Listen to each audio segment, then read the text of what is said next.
Hey, Dustin Tibbetts here, financial advisor with Jazz Wealth. Hey, it says it back there on the board. Yeah, that's us. Welcome to our Fin Tip series. We just usually cover something real quick to teach you something new, maybe get you thinking, and then just get out of the way, right? Because we appreciate that you're watching. We don't want to take too much of your time. I've got a fun one. Fridays, usually I do fun videos so that you spend the whole weekend going, the hell was he talking about, man? I don't know what's going on. And so we're going to do that here today for you. We are fortunate, thanks to everyone who's chosen to support us, as well as local efforts and everything, to now have about 3,000 customers that invest with us, and just darn near $80 million under management. That may sound like a lot, but we truly are a small fish in the grand scheme of things. That's not a lot of money compared to advisors.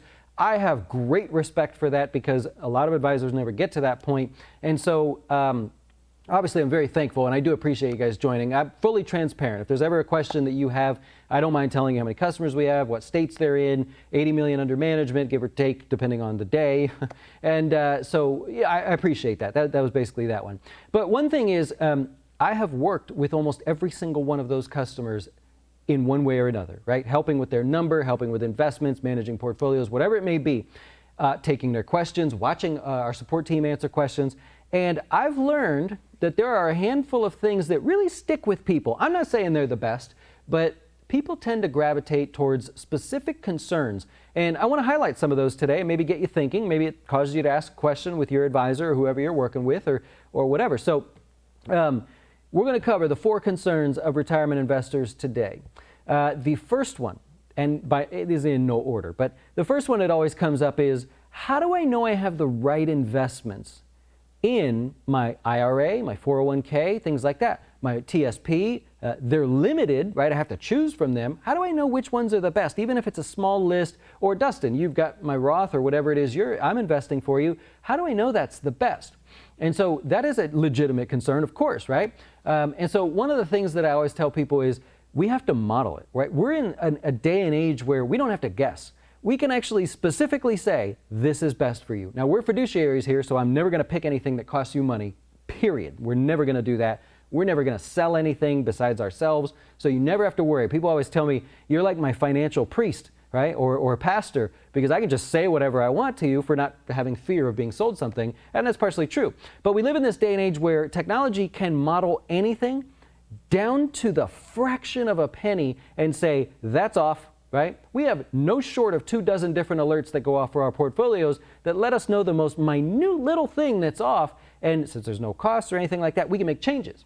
So when people are concerned about their 401k investments, I usually say, well, it's usually because you're not taking the time. If you're not a customer of ours, you're not interested in doing it. This is your money, and you're not interested in taking 20 minutes and looking through the different funds and learning about them and seeing what's going on. Like I said on Monday, that's your fault, right? If you're not willing to do that. Now, as far as our investments, we can quantify the whole thing. We share everything with customers. We actually show them every single investment. We don't hide anything there. But that's one of the number one, probably close to the number one concern that I get from people. And it's a legitimate one. It just, do you get help with it, or do you make sure that you do the homework? So you gotta figure that out. I don't have a great tip for that, right? There's lots of tools out there. Feel free to use them. The second concern that most people have is fees, rightfully so, right? We don't want to pay too much. Oftentimes I come across people that are in these front-loaded funds. Why are they still around? I don't get that. Now, a front-loaded fund to me, is okay. If you want to pay for that, 5.75%, you want to put your money in there, okay, that's fine, but there can't be a management fee attached to it. That's where I have the problem. If you want to pay up front for the fee, okay, no problem, but no management fee. And every one of those suckers comes with management fees these days, so therefore I disagree with those. All right? The other thing is, think about your fees, or there's a cost to the fund in your 401k. There's a cost to working with us, of course, I mean, we're here. But think about what you're paying relative to what you're getting. If you look in your 401k, I did a great example of this on Monday where we said, I asked a customer to pay more in their 401k, which doesn't come to us, but I asked them to pay more, but I was able to justify that I built a portfolio for them that was stronger than what they had. Would you pay 0.25% more for something that would add 1% extra a year? Of course you would. The answer is yes, right? You would do it. But you wouldn't pay 0.25% more for something that's just not cutting it, right? And so that's one of the things. I share all of our investments with our customers because if we're not cutting it, I either better have a good reason why. There may be something going on that we've adjusted and maybe there's a temporary blip or something, or I'm going to hear it, right? And think about it. You would see reviews. You would see people everywhere going, investments sucked, man. They didn't make it. So it's really important, really stressful, but really, it's my passion. It's what I like doing. So number 2 is fees, and I'm on the fence on that one. I want the lowest cost available, but I want performance. If I'm young enough, if you're young enough, you want performance. If you're a little older, getting closer to retirement, you may be willing to pay a touch more for lower volatility. If not, then you got to figure out what's the best way to get the lowest cost for the lowest volatility. So, fees largely ride on the individual. I'm one of those that I don't blame people that don't want to use us because for me, I wouldn't pay somebody to paint my house. I'm going to do that all day long. I don't know why. I'm going to paint. But fees are important for things like that. If you want to paint your house or pay somebody, that's okay. I don't have any problem with that. Number 3, this is a funny one, right? Stick with me for a second. So people are largely fearful of what they don't know, meaning they're concerned about, should I know something? Am I missing out on something? And we think of that, especially around politics season, because we find out that the wealthy somehow have an advantage. They don't have any other advantage than we do. It's just they have the people, they have the time, they have the knowledge, and that's what a lot of people think. They go, well, if I don't have the knowledge, then how do I make sure I'm not missing out on something? It's like if you go to replace your roof, there's fear that maybe you don't know if you're getting the best deal, is that the best product or whatever, right? So you do some research. Do the same with your investments. Here's the funniest thing. Do you know the number 1 question being asked to financial advisors and tax preparers right now, this very moment? Today is, when I'm recording this, it's October, right? 2020.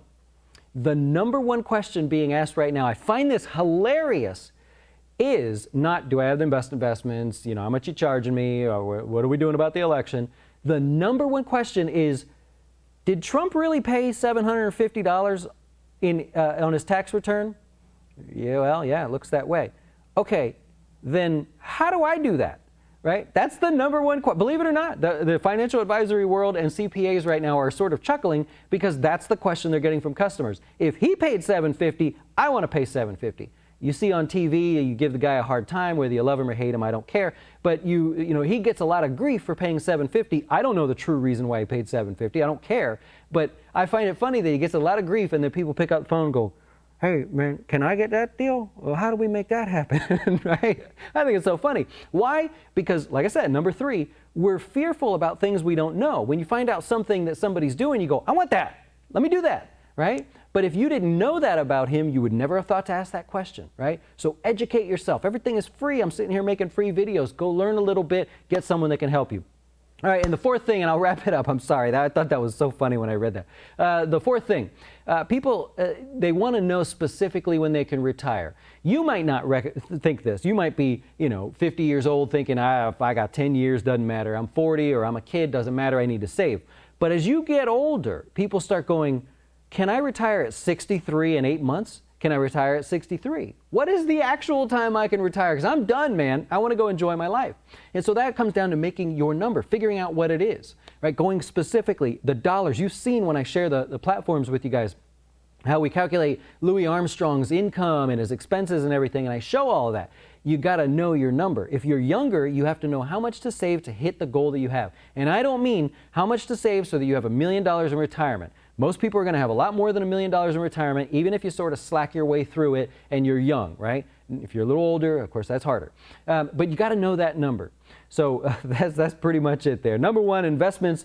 You want to make sure you have the right investments for the right account. Number 2, fees. You want to pay a fair amount for good performance, or you want to pay less if you can't get the performance. If you just don't have those options in your 401k or whatever, of course, fees become the focus there. Number 3, being fearful of what you don't know. What you don't know is your fault. You know that? I wanted to learn how to code in Python. And I'm not an expert at it, but I wanted to learn Python, the programming language, and it was my fault for not learning. because I wanted to do something that I couldn't do and spreadsheets wouldn't do and all that stuff. So I went out and I learned, and it was free. And like I said, I'm not great, but what I want to do, I think I do pretty well with Python. Number 4, specifically knowing when you can retire. You don't need to know down to the date, but as you get older, you're going to find out you want to know the exact date that you can go in there and have your retirement party and call it a day. So anyways, that's just what we've learned dealing with customers here in our relatively short time period. We've been around about 5 years. And very thankful for all your support, for those of you that have joined us, of course, and made us where we're at. I do appreciate that. And here's to 5 more years or whatever. So thank you so much for watching. Have a great rest of your day, and enjoy your weekend as well.